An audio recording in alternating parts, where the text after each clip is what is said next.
자, 최재형 씨는 사실 2020년 무혐의 처분을 받긴 했습니다만 2017년 국가보안법 위반 혐의로 수사를 받기도 했었습니다. 그리고 최재형 씨가 친북 행적 사실 이뿐만이 아니라 지난 5월이었습니다. 최재형 씨로 추정되는 인물이 자주 찾던 식당이 있는데 그 식당에 상당히 의미심장한 글귀를 적어놓은 사실도 저희 TV조선 취재로 드러났습니다. 식당 주인의 목소리를 저희가 직접 들어봤는데요. 들려드리겠습니다. 자주 오세요 여기? 옛날에는 자주 왔어요. 시장 목사님 큰 거. 아무리 목말라도 자주 있을 거고 이런 거? 주권의 샘물 먹고 나도 진짜 5월 27일 와서 써놓고 돈이 많진 않은 사람인데 요즘 힘들어갖고 뭐 맨날 법원 다니고 그 다음날 재판 간다.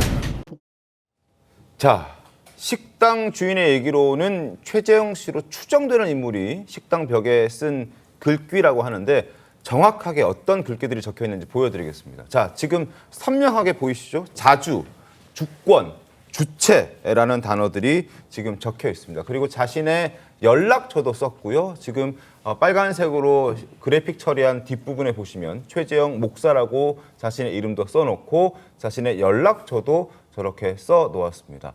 아무리 목말라도 자주의 이슬과 주권의 샘물과 주체의 우물물이 아니면 마시지 않으리라. 자, 김재섭 위원님. 네. 북한에서 자주 쓰는 용어라는 게 확 피부로 느껴지지 않으세요? 주체라고 하면 주체 사상의 주체로 보이고요. 네. 자주라고 하는 것은 북한이 굉장히 많이 내세우고 있는 어떤 자주 국방 내지는 뭐 자주 외교 이런 식의 개념으로 보입니다. 네. 실제로 북한 뭐 주체 사상 내에서는 자주라는 개념이 굉장히 중요하기 때문에 이 자주 개념사에 대한 연구 논문이 있을 정도로 북한에서는 아주 핵심적인 어떤 그 북한의 정신을 이어가는 저는 단어라고 볼 수 있거든요. 뭐 자주와 주체가 나오면 사실은 뭐 북한의 어떤 핵심적인 사상은 거의 다 언급됐다라고 봐도 될 겁니다. 아마 그 정도로 굉장히 중요한 이 말하자면 친북 논란이 충분히 불거이를 만한 단어들을 써놓은 것이고요. 네.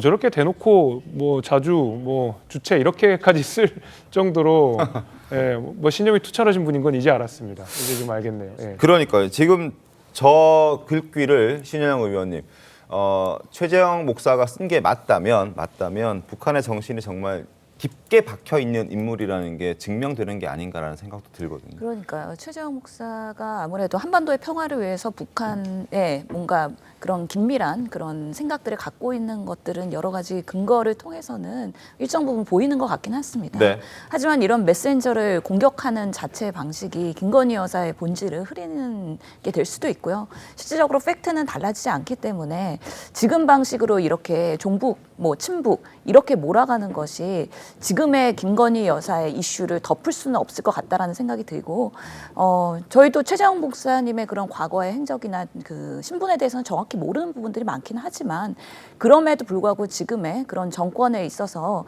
김건희 여사의 인사 개입 이런 부분들이 정말 정권에서는 국정농단 수준급으로 되는 부분에 있어서의 문제 제기를 하면서 본인이 용기 있게 또 그런 부분에 있어서 명품백을 통해서 문제점을 드러나게 한 부분까지도 네. 전체적으로 그거를 친북이다, 종북이다 이렇게 몰아갈 수는 없을 것이다 해서 이런 이 분의 과거의 행적 그리고 지금 현재에서의 그런 정권의 문제점을 지적하는 건 조금 분리해서 봐야 되는 거 아니냐라는 생각도 듭니다.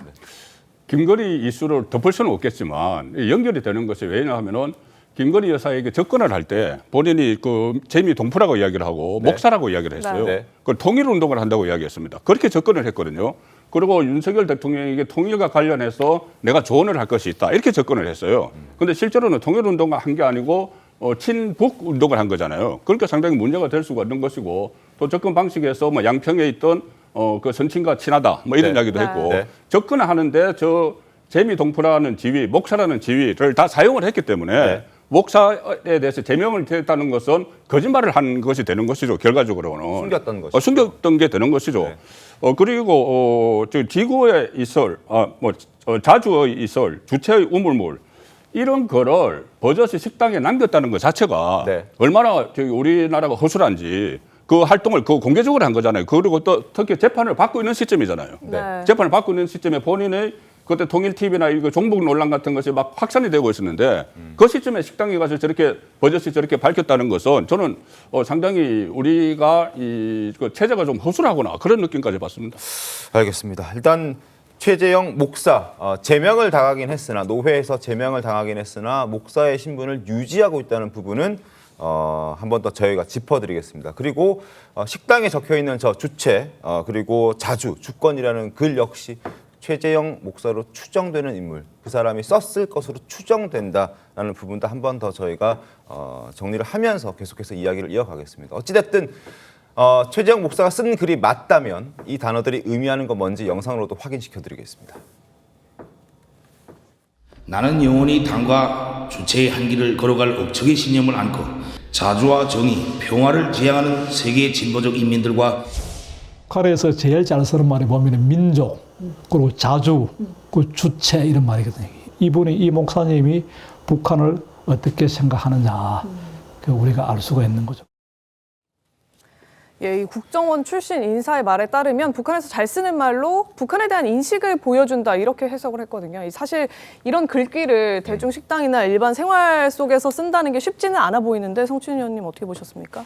저는 최재형 씨라고 하고 싶은데요. 목사직이 박탈되지 않았더라도 저는 저렇게 뭐 정강훈 씨나 최재형 씨처럼 목사 활동을 제대로 하지 않고 정치적 활동을 하는 분들은 저는 그저 목사 존칭을 쓰고 싶지는 않고요. 그래서 최재형 씨가 저런 단어를 쓰는 걸로 봤을 때 그리고 그 저런 글귀를 실제 남겼다고 저는 저는 아마도 최재형 씨가 남긴 걸로 보는데 그러면은 뭐 종북 성향이 있는 걸로 저도 생각할 수는 있다고 봅니다. 그렇지만 사건의 본질과는 아까부터 계속 다르다는 말씀을 드리고 싶고 근데 사실 단어 선택 갖고 계속 종북과 연관시키는 거는 계속 그 국민의힘 측에서 많이 해왔던 것이거든요. 문재인 정부 때 사실 그 대통령이 그 개헌안을 내놨을 때 그때 그 우리나라 헌법에 있는 자유민주주의 국가를 민주주의 국가로 바꾸자라는 얘기를 했을 때 김진태 당시 의원이 뭐라고 했냐면 민주주의 국가라는 것은 북한의 헌법에도 있다. 그렇기 때문에 이거는 북한식 헌법이다. 종북이다. 이렇게 주장했던 적이 있어요. 그렇게 단어 하나 갖고 뭔가 종북으로 몰아가는 행태는 좀 지양되어야 하지만 그럼에도 불구하고 저는 최재형 씨는 좀 종북으로 볼 성향이 충분히 다분히 있다.